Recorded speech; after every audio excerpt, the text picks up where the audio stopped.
جهاد اسلام آباد دلته راغلو ټولو مشرانو ځوانانو زموږ خویندو دا جدوجہد دا جنګ دا یوازې د پښتانه نه دی دا دلته په دې وطن کې د هر اوسېدونکي دی که هغه اردو وایي که پښتو وایي که هغه هر ژبه وایي د دې وطن جنګ زموږ د پښتنو نه دی په دې وطن کې چې زموږ سره څوک هم اوسېږي دا د هغوی جنګ دی علي وزیر علي سمدان حنیف پشمین صدر احمد شاه دا پر دې بیانیه باندې بندیان دي چې زما په وطن کې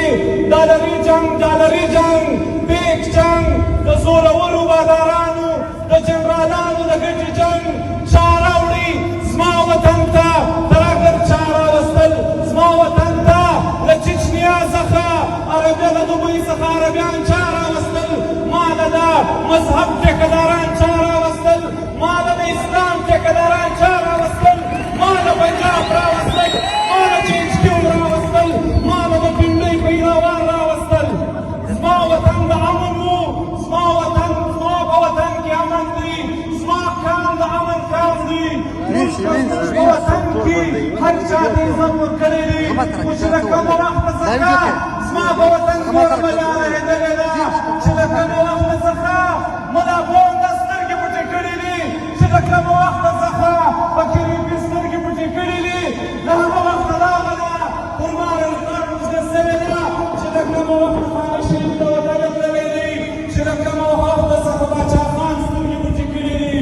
دې ما ورغلي یو زما او ستاسو د نسل پر بنیاد تضاد لري دا خلک هېڅ پنجابی کمزوری نه دی هېڅ پنجابی د ماپۍ لایق نه دی هېڅ یو پنجابي د سر ټیټول نه دی پکار د نسل پر بنیاد یې تضاد مسلې نه لري د نسل پر بنیاد یې وژلې د نسل پر بنیاد باندې یې زما خویندې منډې شړولې دي پر نسبي تضاد باندې دا له ما سره اختلاف لري زما وجلې نه دی خوښ زما د پښتونخوا وطن باندې دنیا کړي زما د پښتونخوا وطن باندې یلغار کړي دي له TLP سره مذاکرات کوي له TJP سره یې کوي زما د بچیانو قاتل احسان الله احسان په جیچکیو کې ساتي او پر تیرې لږي رایف شریف د یونین سر ماشومان قاتل لږي جنرال مشرف لږي چې ویریفاید غداران دي خو لیکن په دې ملک یې آئین وجیب دا چولی دي پر آئین ختلي دي پر قانون ختلي دي په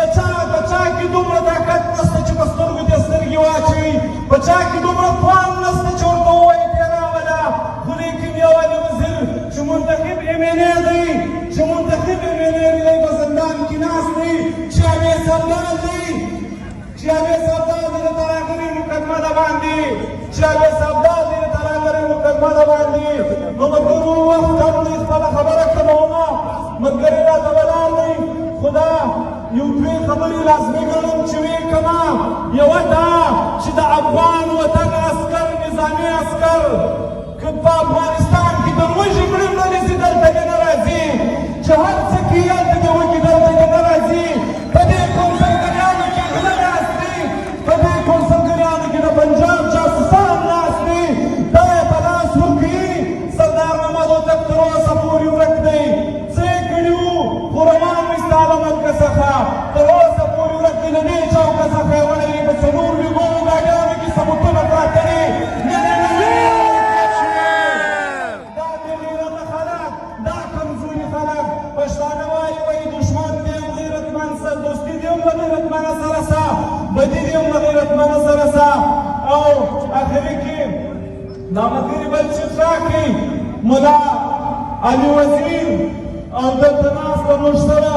خوشحال خان کاکړ دلته ناست ملک مجید کاکړ دلته له موږ سره نور ډېر پیاوړي مشران ناست دي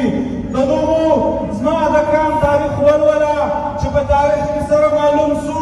چې په تاریخ کې غلط دی که زه یمه ما پر دې وطن مبارزه کړې ده تا په 1950 کې ستا نیکه په 1950 کې د ټیپو سلطان سالار و هغه ته یې هغه سره یې غږالي وکړه د برټش انډیا د حکومت یې دلته راوستی د پاکستان اول صدر د هغه ده میر صادق لمسی دی د پاکستان صدر سکندر میرزا، هغه د حق لمسی دی چې هغه د ټیپو سلطان سره غداري کړې وه. سرسید هغه سړی دی چې د برټش انډیا پلار یې د برټش انډیا د عربي ملازم و، دی د برټش ملازم و. او زما بچا خان بابا زما د دې وطن ملا پونده په تیرې پیرو خانې شهید پر دې وطن مبارزه کوله، ازادي یې غوښتله. ملګرو ستاسو ډېره مننه. په دې یوه شعر باندې اجازت درڅخه اخلمه. وایي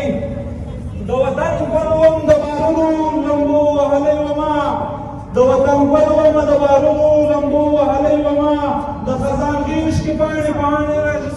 د خزان کې غیږ کې پاڼې ژړېدم نړېدم، زما استاد د رنګینو کاتب خندل را باندې، زه چې له تازه زما کعبه بېلېدم نړېدم، د زمانې د ستمونو راته ملا ماته کړه، چې به هر څومره په همت را پاڅېدم نړېدم، لکه مظلوم افغانستان د شهیدانو ډک شوم، د خپلو هیلو سره خپله جنګېدم نړېدم. ډېره مننه کور ولا